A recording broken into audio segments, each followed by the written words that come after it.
Hello anime lovers, स्वागत है आप सभी का एनिमे टीवी इंडिया चैनल पर। दोस्तों आज हम देखेंगे स्पाई फैमिली के सीजन 2 के एपिसोड नंबर 3 को। तो चलिए दोस्तों शुरू करते हैं।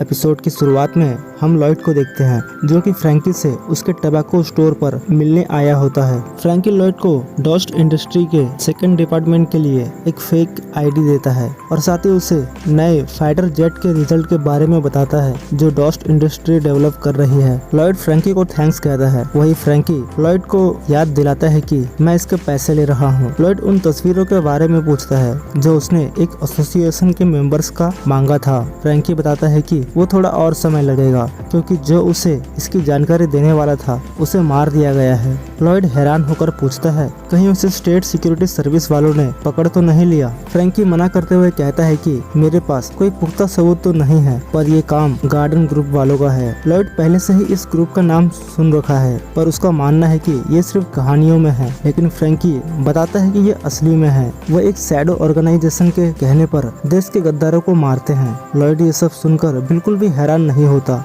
वो कहता है मुझे लगता है हर एक देश में एक अनऑफिशियल पैरामिलिट्री ऑर्गेनाइजेशन होता ही है। जिस पर फ्रैंकी कहता है अफवाह ये भी है कि उसका एक सोल्जर पूरे मिलिट्री ट्रूप्स को खत्म कर सकता है। लॉयड फ्रैंकी के बातों को नजरअंदाज करते हुए वहाँ से जाने लगता है। तभी फ्रैंकी लॉयड को रोकता है और उसे अपने एक काम में मदद करने को कहता है। फ्रैंकी लॉयड को कॉपी नाम के एक कैट का मिसिंग पोस्टर दिखाते हुए बताता है कि ये बिल्ली कैसी नाम की एक लड़की का है जो मेरे फेवरेट कैफे में काम करती है। कॉपी पिछले एक हफ्ते से गायब है, जिसके चलते कैसी बहुत ही दुखी है। फ्रैंकी लॉयड की ओर एक सीरियस एक्सप्रेशन के साथ देखता है और उसे मिसिंग कैट को ढूंढने में मदद करने को पूछता है ताकि वो कैसी को दोबारा हंसते हुए देख सके। ये सब सुनने के बाद लॉयड वहाँ से जाने लगता है। वहीं फ्रैंकी लॉयड को धमकाते हुए कहता है कि वो उसे जानकारी देना बंद कर देगा और उस पर एक गन फेंक कर मारेगा जो टूथब्रश की तरह दिखता है। लॉयड फिर भी नहीं रुकता और वहाँ से चला जाता है। वहीं फ्रैंकी कसम खाता है कि वो खुद ही मिसिंग कैट को ढूंढ लेगा। अगले सीन में फ्रैंकी बिल्ली का पता लगाने में मदद करने के लिए अपने दूसरे खबरियों को फोन करता है जो उसे बताते हैं कि सिटी हॉल के पास रिटर स्ट्रीट पर डिस्क्रिप्शन से मेल खाते एक बिल्ली को देखा गया है। जैसे ही फ्रैंकी सिटी हॉल के बाहर पहुंचता है तो उसका सामना योर से होता है जो लंच ब्रेक के लिए बाहर निकली हुई होती है। योर फ्रैंकी से पूछते हैं कि क्या वो भी इसी एरिया में काम करता है। फ्रैंकी बताता है कि वो एक बिल्ली की तलाश कर रहा है। स्थिति को सुनने के बाद योर फ्रैंकी को बिल्ली ढूंढने में मदद करने का फैसला करती है। वहीं फ्रैंकी अपना C20 फाइनल फॉर्म निस्लिंग डिवाइस को उस जगह लगा देता है जहां सारी बिल्लियां इकट्ठा होती हैं। उस डिवाइस में कॉपी के कलर साउंड पर रिएक्ट करने का सेंसर लगा हुआ है। योर फ्रैंकी के इस इन्वेंशन को देख हैरान हो जाती है। वही फ्रैंकी को पता चलता है कि बिल्लियों ने उसके डिवाइस को डिस्ट्रॉय कर दिया है। फ्रैंकी अपने अगले invention cat nearness inducement prototype decoy system का उपयोग करता है जो कॉपी को अपनी ओर आकर्षित करने के लिए कैटनिप का सेंट रिलीज करने के लिए डिजाइन किया गया है। जल्द ही कैटनिप के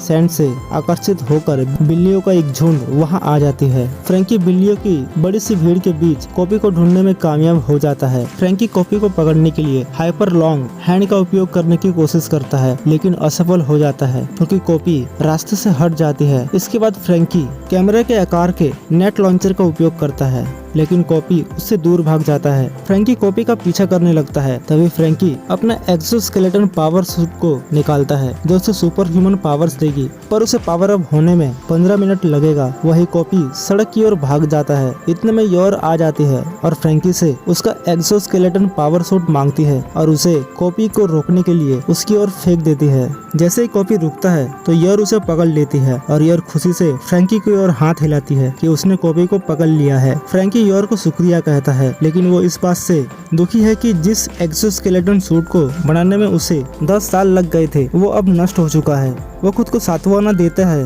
कि केसी का दिल जीतने के लिए ये एक छोटी सी कीमत है जो उसे चुकानी पड़ी। फ्रैंकी कॉपी को केसी को लौटा देता है लेकिन तभी उसे पता चलता है कि केसी का पहले से ही एक बॉयफ्रेंड है। फ्रैंकी दोनों को गुड लक विश करते हुए और अपने काम के लिए जीने का संकल्प लेते हुए वहाँ से रोते हुए चला जाता है। इधर सिटी हॉल में योर खुशी से काम कर रही होती है। फ्रैंकी की मदद करने के बाद वो अच्छा महसूस कर रही थी लेकिन कैमिला कमेंट करती है कि योर बहुत ही खुश लग रही है। वहीं मिली पूछती है कि क्या लॉयड ने उसे कुछ अच्छा खरीद कर दिया है। योर मना कर देती है तो कैमिला और मिली अच्छा समय बिताने जानने के लिए योर पर नाराज हो जाते हैं। तभी सैरोन सरकास्टिकली योर से कहती है कि योर खुश है क्योंकि वो नॉर्मल हो गई है। योर ये सुनकर खुश हो जाती है। तभी वहाँ सूट पहने एक व्यक्ति योर को ये बताने के लिए आता है कि उसके लिए एक फोन कॉल आया है और उसे सूचित करता है कि यह उसके स्पेशल कॉन्टेक्ट में से है। योर फोन उठाती है तो फोन करने वाला उसे हॉर्न प्रिंसेस कहता है और कहता है कि उसके पास एक नया क्लाइंट है। आगे दिखाया जाता है योर और उसके साथी एक गार्डन में पहुंच जाते हैं जिसकी देखभाल शॉपकीपर कर रहा होता है। शॉपकीपर योर को टेस्ट करने के लिए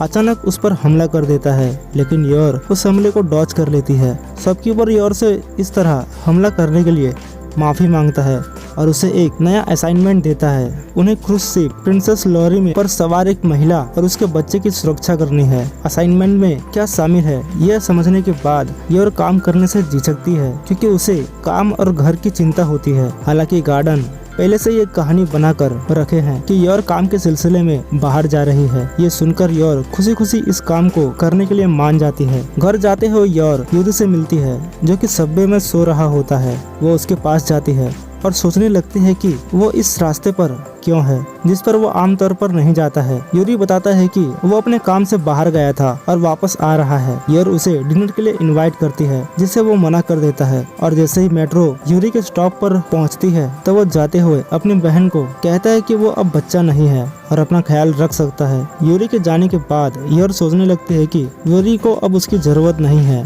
फिर भी वो अभी भी ये असासिन वाला जॉब क्यों कर रही है। इसी बीच हमें लॉयड और आनिया को दिखाया जाता है जो कि सिटी मॉल में होते हैं। आनिया देखती है कि सामने एक राइफल गेम चल रहा है जिसका grand prize cruise ship trip है। आनिया लॉयड्स राइफल टिकट मांगती है और अपना लक आजमाने चली जाती है। जैसे ही आनिया राइफल के लिए लाइन में खड़ी होती है तो उसे अपनी टेलीपैथी के जरिए पता चलता है कि इवेंट का इंचार्ज वो विनिंग टिकट को राइफल वर्क्स के ऊपर चिपकाया है और सबको बेवकूफ बना रहा है। ये जानकारी मिलने के बाद आनिया आसानी से विनिंग टिकट को निकाल लेती है और ग्रैंड प्राइज जीत जाती है। घर वापस आने के बाद आनिया खुशी खुशी अपने जीते हुए टिकट को योर को दिखाती है। वहीं लॉयड योर को आनिया के साथ जाने का सुझाव देता है क्योंकि उसके पास काम है, लेकिन टिकटों पर नजर डालने के बाद योर को पता चलता है कि वो पहले से ही अपने काम के चलते इसी क्रूज शिप पर जा रही है। वहीं आनिया ट्रिप कैंसिल ना हो जाए इस चिंता में वो जाने की इच्छा के बारे में चिल्लाने लगती है। ना चाहते हुए भी लॉयड मान जाता है और छुट्टी के लिए सिल्विया के पास जाता है जो उसे खुशी खुशी मंजूरी दे देती है।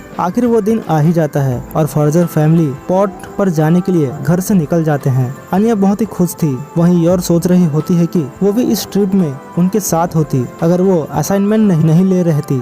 योर फैसला करते हैं कि ये उसका आखिरी जॉब होगा। पोर्ट पर पहुंचने के बाद योर अपनी फैमिली को गुड बाय कहती है और अपने साथियों से मिलती है। वहीं हमें कुछ लोगों को दिखाया जाता है जो कि शिप में चढ़ रहे होते हैं और ये एपिसोड यहीं समाप्त हो जाता है।